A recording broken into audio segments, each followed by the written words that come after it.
G, kung mayroon kang babae na gusto mong diskartehan at gusto mong makasigurado na bago ka mag-exert ng effort o bago mo diskartehan, ito ay sureball na mailalabas mo ito o papayag ito na sumama sa iyo at magkakagusto ito sa iyo. Then ang isang bagay o actually dalawang bagay na pwede ninyong gawin para ma-achieve mo itong goal mo na ito ay walang iba kundi itong social media game na ituturo ko ngayon sa inyo. Okay? Well, marami namang pwedeng gawin. Pwede rin direkta mong kausapin o kaya sabihin natin gawin niyo yung mga itinuro ko before. Pero ito kasi, isa ito sa mga technique o mga strategy na pwede ninyong gamitin para nga mas makasigurado ka na bago mo nga gawin yung pag-approach o pagkuha ng pangalan o ng number niya o kaya bago mo siya iyain ng date, ay sureball ka na o at least kahit paano mataas yung possibility na may mapapala ka. Okay, kumbaga ano to, pang assurance ba? Okay, para malaman mo kung pagka kinausap mo yun o bago mo kausapin yun, kahit paano confident ka na lamang yung positive na resulta. Okay? Well, yung unang bagay na gusto kong matutunan ninyo ay walang iba kundi yung sabihin nating paglalaro natin sa social media account natin. And ito ay may apply natin sa of course mga kakilala na natin na babae o konektado tayo na babae. Okay? And yung bagay na gusto kong maintindihan ninyo dito ay again, ang babae ay of course emotional. Okay? So, of course, kung magmamanipulate tayo o strategize o didiskarte tayo sa social media, then ang target natin sa kanya ay yung emosyon niya. Okay? And dito, ang bagay na gusto kong ma-stimulate natin o laruin natin dito ay walang iba kundi yung imagination niya. Okay? Yung fantasy niya. Ngayon, paano gagawin yun? Well, bibigyan ko kayo ng mga ilang example, pero of course, hindi ko maibibigay sa inyo lahat ng mga nalalaman ko dito sa video na ito dahil hindi natin magagawa yan ng maiksing video lang. Kumbaga, mahaba tayo dito. Pero most of my strategy na ito yung ginagamit namin o ito yung ginagawa namin ay naituturo ko tuwing nagko-coaching kami. Actually, ito matagal ko na ito itinuturo sa mga kino-coach ko. Okay? Pero dito sa of course sa YouTube, yung mga iba lang na ituturo ko dahil of course yung iba ayoko sanang ipagawa sa inyo ng basta-basta lang nang hindi nyo ako nakakausap dahil baka mamaya sumablay kayo o makasama pa. Okay? O kaya naman dahil of course may mga bagay na hindi ko maituturo dito dahil hindi tayo allowed. Okay? But anyway, paano ba i-apply ito? So like for example, sabihin natin may babae ka na target sa social media account mo o kaya may babae ka na target sa social media na nai-add mo sa account mo, okay, o kakilala mo kung sino man, basta nasa ano mo, nasa friends list mo, okay, na target mo na gusto mong i-date, ang bagay na pwede mong gawin bago mo yayain ng date yan, para makasigurado ka kung papayag ba yan o hindi, ay kumbaga, gaya nga nasabi ko kanina, gamitin mo yung imagination niya, di ba? So kung sa club mo siya yayain, pwedeng mga sa loob ng mga isang linggo o ilang linggo o pwedeng sa loob ng isang buwan, halos palaging tungkol sa club yung pinopost mo. Not all the time, okay? Pero may mga times or sa loob ng isang linggo kahit mga 3 beses ka nagpo-post tungkol sa mga party. Okay? Kumbaga ina-attract natin siya dun sa lugar na kung saan mo siya dadalhin o kung saan mo siya yayayain. Okay? Kumbaga nilalaro natin yung imagination niya. Inaakit natin siya kung gaano yun kasaya, gaano yun ka-exciting, lahat ng mga babae nag-i-enjoy doon, tapos makakasama mo magagandang babae, tapos of course may mga problema yan, nai-stress yan, napapagod yan, di ba? So kung nakikita niya na nag-i-enjoy kayo doon, tapos problemado siya, din magkakaroon niya siya na idea na parang sarap pumunta doon. Pero hindi pa rin niya agad iisipin na ikaw yung gusto niya makasama. Pero magkakaroon na siya ngayon ng idea, di ba? Parang mga pagkain, di ba? Na ina-advertise sa social media o kaya sa TV, di ba? Yung iba doon, di naman natin naisip na kainin natin sa mga oras na yun. Pero sa oras na makita natin na ina-advertise ito, nananakam tuloy tayo ngayon doon. Di ba? Naaalala kasi natin, nati-trigger nun yung ano natin, yung imagination natin o yung ano natin, yung impulse natin. Okay? Kaya ngayon, nagkakaroon siya ng idea na parang ang sarap kumain nun. Okay? Dahil nga, napaalala sa'yo o na-convince ka nung ad na yon na masarap kumain nun ngayon sa mga, o nang ganon, sa mga oras na yon. Okay? So, ganon yung idea ng gagawin natin dito. Kaya, ang gagawin mo, sa loob ng mga 1 linggo o ilang linggo hanggang 1 buwan, pwede mo tong gawin bago mo siya iyain. Pero nasa sayan kung paano mo yung gagawin. Again, karamihan sa mga sigurado maging interesado dito, actually, ginawa ko tong video na ito para sa mga bagito pa. Yung mga talagang hindi pa kayang kumausap ng babae o may mga babaeng gusto na hindi nila kayang kausapin. No? Yung kumbaga, hindi nila alam kung paano pagagawin eh. So, kung gusto nyo makasigurado bago kayo umaksyon, then itong bagay na ito yung para sa inyo. Pero kung kaya nyo naman na, there's no reason for you to do this game or to apply this sa sa pag-approach mo, sa pagkilala mo sa mga babae. Okay, pero kung gusto mo makasigurado, then ito yung pwede mong gawin. So again, mag-post ka ng picture, ng video, kahit hindi tungkol sa'yo, kahit na tungkol sa party ng iba. Mostly ng pinopost mo tungkol sa party. Okay? Tungkol dun sa kung ano yung pinaplano mong pagdadalan mo sa kanya. Okay? Para masigurado mo na kung sakaling tanongin niya kung saan kayo pupunta at sinabi mo yun, magugustuhan niya at sasama siya sa'yo. Okay? O kaya naman kung gagawin mong sorpresa ito, then masisigurado mo na pagdating nyo dun, mag-i-enjoy siya o mas magiging interesado siya dahil nga alam mo na yung bagay na iyon ay ilang araw, linggo o sabihin natin 1 buwan mo nang isinasaksak sa utak niya. Lalo na kung yung babae na ito ay ilang beses nang nagla-like sa post mo. Okay?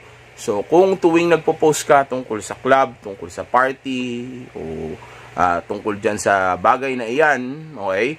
Then, itong babae na ito, ibig sabihin, kahit paano nakukuha mo na interest niya. Okay? Kung ganyan siya, nagla-like na siya, o kaya sabihin natin, minsan nagko-comment pa, lalo na pag nagko-comment na. O, di, ibig sabihin, kahit paano, napapansinan niya iyon, nagkakaroon na siya ng idea dun. Okay? Pero kung hindi naman siya magla-like o hindi siya magko-comment, you can still give it a try. Kasi, di ba nga, hindi naman dapat nang gawin ito in the first place, pero para makabuelo ka, at para mas masigurado mo lang na kumbaga ay kakagat talaga ito sa pain mo o sa date mo, ang ginagawa natin ito. Okay, pero kumbaga pwede mo naman kilalanin na lang yan o sabihin natin yayain na lang lumabas yan, i-message o kaya kausapin kung saan man kayo magkikita, di ba? Pero para lang to dun sa kung gusto mo nga makasigurado. Okay? So ngayon, kung ganun nga, gusto mo makasigurado, tapos sabihin natin nagla-like na nga siya sa post mo, okay?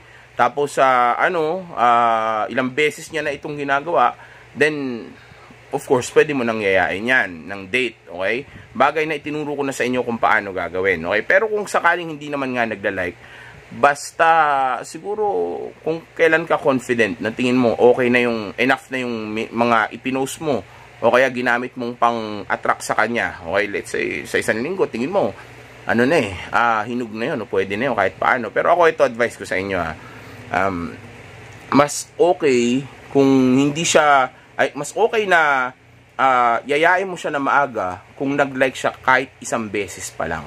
Okay? Kaysa yun sa totally wala pa, tapos 1 linggo pa lang. Delikado ka sa ganun, kasi 1 linggo pa lang di ba? 1 week pa lang, tapos hindi naman siya nagla-like o hindi siya nagre-react dun sa post mo, then, baka mamaya, ini-ignore niya, hindi pinapansin. Pero, kung gagawin mo yan sa loob ng 1 buwan, sa loob ng 1 buwan mo nilalaro yung ganyang klaseng post, then, of course, for sure, mga ilang beses niya na napansin. So, maaring sa loob ng 1 buwan na yan, naiintriga na siya dun. Ba't kaya laging ganito yung pinopost nito? Mukhang enjoy dun di ba? Tapos nakikita ko yung mga babaeng kasama niya, gaganda, pre-selected, di ba? Tapos may kita niya, kumbaga wala kang social anxiety, may confidence ka, di ba? Attractive ka na lalaki, outgoing ka, di ba? Exciting, di ba? May hobbies, kumbaga, may social proof, di ba? So, may intriga ngayon siya dun, okay? Pero, yun nga, mas okay pa rin yung may like o may may reaction. Pero kung walang reaction, okay na rin yun. Basta siguraduhin mo na umabot ng 1 buwan ka naglalaro ng ganun bago mo siya kausapin. I-message mo. kamustahin mo, di ba? Sabi mo, hello, kamusta? Ganun. Tapos pag nag-reply, as kinamusta ka rin, sabi mo, I'm okay. Kailan ka available? Tanongin mo gano'n, sabi mo, I'm okay. Actually, marami akong ginagawa. Madalas busy, pero madalas, may time to chill. Sabi mo gano'n, may time din to chill. Ikaw, kailan ka available? Tanongin mo ng gano'n. Kumbaga, depende sa pag-uusap. Pero ang standard natin ay, hello, kamusta ka? Kamustahin mo lang. Pag nag-reply sa'yo, English, Tagalog, pwede. Basta kamustahin mo lang. Pag nag-reply siya sa'yo, after 3 to 4 hours, respondan mo ulit. Pag response mo sa kanya, pero hindi porke 3 to 4 hours ang response ninyo, sabihin nating, kumbaga, magsisin ka na sa mga time na yon. Hindi, huwag mo pa rin i-mark as scene. Pwede mong basahin, basta huwag magma-mark as scene. Pwede yung sa taas ng phone, di ba? Yung sa may banner ba tawag doon, hindi ko alam. Pero pwede nyo tingnan doon, okay? Tingnan nyo doon kung ano yung sabi niya, basta huwag nyo ipamamark as scene. Alam nyo na yun sa mga matagal lang nanonood sa akin, susundin nyo lang yung game na yan, okay? Tapos, pagkatapos nun, pagka nabasa nyo na, after 3 to 4 hours, doon ka lang magre-response. Pag response mo sa kanya, kung ano man yung response niya doon sa, sa message mo, yun lang din yung re-replyan mo, okay? So, like for example, kung tinanong ka niya kung bakit, well, pwede mo nang ignore yun dahil ayaw mo naman mag-umpisa ng mahabang conversation Dahil kilala mo naman ito. Pero kung di mo masyadong kilala, then makipag-usap ka kahit paano na meron na akong game din para dyan kung paano makipag-usap sa chat, okay? Kunyari, kung ano lang tinanong niya sa'yo, kunyari, why? Sabi mo sa kanyang ganon, well, I actually just wanna know kung kailan ka available. Ganun mo nga, sabi mo sa kanya, kaya gusto ko lang malaman kung kailan ka available. Or sabi mo sa kanya, kinakamusta kita at gusto ko malaman kung kailan ka available. Ganun. Pwede mo sabihin sa kanya, direkta na ganun. Pero depende talaga sa pag-uusap yan. Bagay na itinuturo ko sa mga coaching session ko. Okay? Pero meron din akong video niyan. Pwede nyong hanapin yun. Okay? Dito sa channel natin. Para ma-practice nyo rin o para may add nyo sa skills nyo yung pag-usap sa chat bago magyayanan date kung galing sa ganitong klaseng sitwasyon.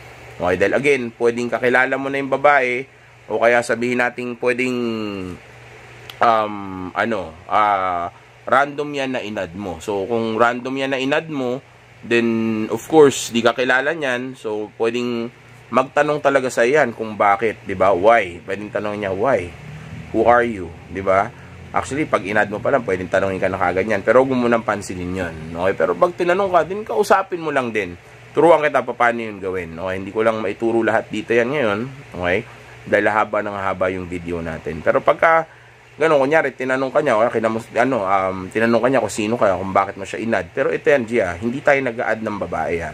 Ang isang tunay na alpha male ay hindi nag-a-add ng babae. Hayaan mong sila yung mag-add sa atin. Okay? Pero kung nagawa mo yan noon, tapos gusto mong diskartehan ngayon dahil na-add mo na siya noon, then ito yung game na para sa iyo. Okay? Pero yung sabihin ko sa yung ikaw mag-add, ayoko. Dahil doon, ikaw yung nanliligaw doon, o sabihin nating parang nag-chase, o ikaw yung well, parang pagpa-pursue na rin yun, okay? Pero sa social media kasi, doon nga lang, umaga, nagpapakita ka na ng ng pagiging low value mo, dahil di mo ba lang ba siya kayang kausapin sa labas, o hindi mo lang bang kayang kumausap ng babae sa labas, bakit kailangan dyan mo pagawin, tapos ikaw pa yung mag-a-add? Wala ka man lang bang other option? Hindi ka man lang ba napapaligiran ng mga magandang babae? Wala bang ibang babae na nagkakagusto sa'yo? Ba't kailangan gawin pa to social media? Diba? So, doon pa lang may sablay na Diba? So, yeah, that's why ayoko yun. Yung ikaw yung mag-a-add sa kanya. Okay? Pero kung nagawa mo na yan noon, then ito nga yung pwede mong gawin. I-ano mo na lang. Alamin mo na lang kung paano ka kausapin. So, pag tinanong ka niya kung sino ka, then pakilala mo yung sarili mo. Introduce mo yung sarili mo. Hi, I'm Josh. Sabi mo ganun. How are you doing? Kamustahin mo lang. So, pag nag-reply sa'yo, sabi niya, I'm okay. Do I know you? Sabi mo sa kanya, no, hindi pa tayo magkakilala Actually, nakita lang kita sa internet. Kasi yun yung nakita mo di ba? Nakita lang kita sa internet and gusto ko malaman kung kailan ka available. Ganun. Ganun lang. Kumbaga, sagutin mo lang kung ano yung tanong niya. Pero, huwag kang mag-perform o magpapakita na naghahabol ka sa kanya o gigil na gigil ka sa kanya. Diba? Dahil tinanong kanya, do I know you? Sabi mo, no.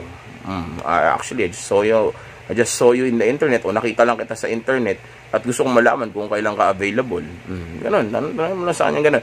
Pero kung sakali man na ayaw pangyayain ng date dahil gusto mo ang gawin tong game na to, kasi medyo magulo dahil isipin mo ayaw kitang ikaw yung mag-add. So just in case na-add mo, o kaya sabihin natin nagawa mo pa rin, in-add mo pa rin, at sinabi ko sa'yo wag mo i-add, then ito yung pwede mong gawin. Pag in-add mo, tapos tinanong ka niya, yun sabihin mo sa kanya, why? Sino ka? Anong kailangan mo? Just saw you in the internet. O nakita lang kita sa internet at gusto kong malaman kung kailan ka available. O kaya sabi mo, nakita lang kita sa internet. Ganun lang. O kaya, ano lang, sabi mo, hi, hello, kamusta? Ganyan. Sabi niya, bakit ma-in-add? Para konektado na tayo. Taga saan ka? Tanongin mong ganun. Sinabi niya, taga dito. Why? Anong kailangan mo sa akin? Ang dami mo naman tanong. Bakit di mo na lang sabihin sa akin kung kailan ka available? Okay, ganunin mo. Okay, well, marami ako may tuturo mga game sa inyo. Kasi ako, madaldal talaga ako haba yung video natin pag itinuro ko pa yan dito. Pero gusto kong makuha ninyo yung idea kung paano kakausapin itong mga babae na gagamitan mo nitong game na ito. Pero kung matagal na yung babae na yan sa, sa friends list mo, then hindi na kailangan magkaroon pa ng ganong klaseng conversation. Skip na tayo doon. Doon na lang tayo sa posting mo na lang. Okay? So, kung saan mo siya dadalhin, ano yung plano mo, yun ang mga ilagay mo. Kung sa beach mo plano, o sabihin natin sa restaurant mo plano, then the whole month, i-advertise mo yung restaurant na gusto mong puntahan. Okay? O paano mo gustong gawin yung date na iyon. Okay? So, o kaya naman, i-advertise mo yung sarili mo kung anong klaseng lalaki ka. Diba? Anong klaseng lalaki dapat na magustuhan ng babae. Diba? Hindi mo sabihin mo yun sa post mo, pero ipakita mo sa kanya kung ano ang tunay mong value, anong klaseng lalaki ka, anong personality, lifestyle na mayroon ka. Okay, tapos kung paano mag-react sa yung tao na may social proof ka. So, pwede rin yun. O kaya naman, let's say, isa pang pwede mong gawin. Let's say, madalas post ka ng post ng tungkol sa kulay pula. Okay, lahat ng kulay pula. Kulay pulang kotse, madalas kulay pulang damit, ganyan, o kulay pulang background, o kulay pulang mga event, ganyan. Tapos, bago mo siya yayain ng date,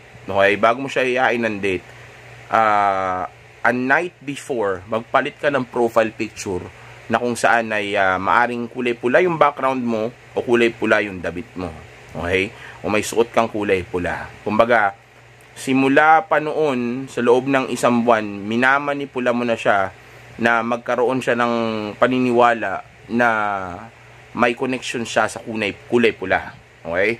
So, sa moment na i-message mo siya nang kitang-kita yung kulay pula sa iyo, o like yung damit mo o yung background mo, then dun pa lang may connection na siya kaagad. Dahil isipin niya na baka ikaw na yon, o kaya actually subconsciously ma-attract siya dun dahil nga alam niya konektado siya sa kulay pula.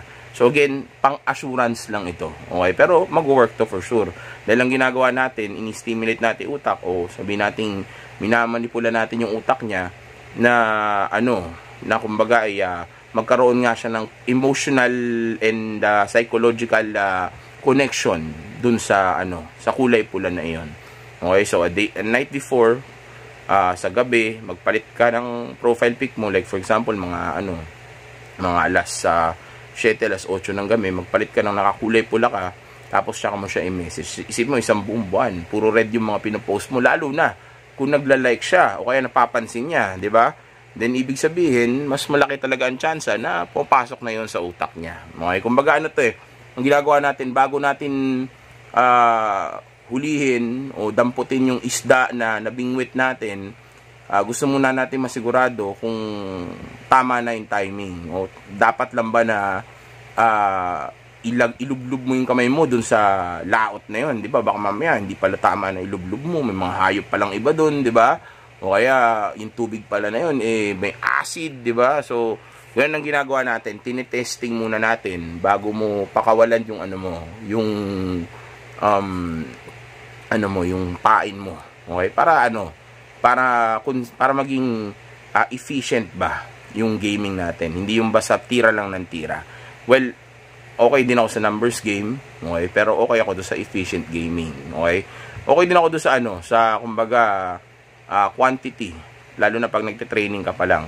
Pero syempre habang tumatagal, pag natututo ka na, dapat natututo ka rin na maging efficient sa galaw mo para mas makakasave ka ng time, ng energy, at ng mas marami pang resources. Okay, so ito yung magagawa nun.